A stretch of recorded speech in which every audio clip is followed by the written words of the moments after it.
istedin oldu mu? Bırakıp gittin beni ey gülüm. Söyle canım, istedin oldu mu? Hiç mi üzülmedin, hiç mi yanmadın? Söyle canım, istedin oldu mu? Söyle gülüm, istedin oldu mu? Oldu mu yar, oldu mu?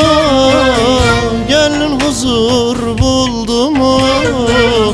Bana bu ettiklerini Mevla reva gördü mü? Oldu mu yar, oldu mu?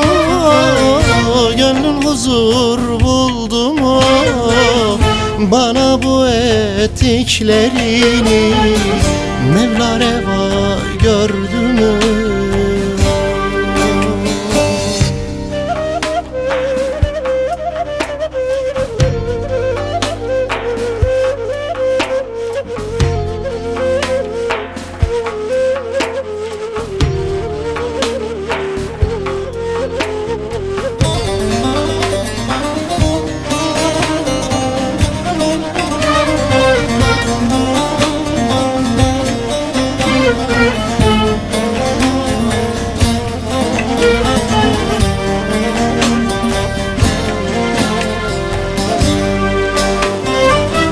Yüzüm gülmez, dersim derbederim. Sensiz bu dünyayı nedim neyleyim? Yüzüm gülmez, dersim derbederim. Sensiz bu dünyayı nedim neyleyim? Kime dert yanayım, kime güveneyim? Söyle gülüm, istedin oldu mu? Söyle canım, istedin oldu mu?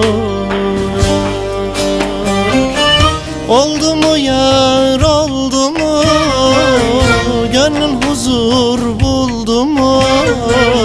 Bana bu ettiklerini Mevla reva gördü mü? Oldu mu yar, oldu mu? Gönlün huzur buldu mu? Bana bu ettiklerini Mevla reva gördü mü?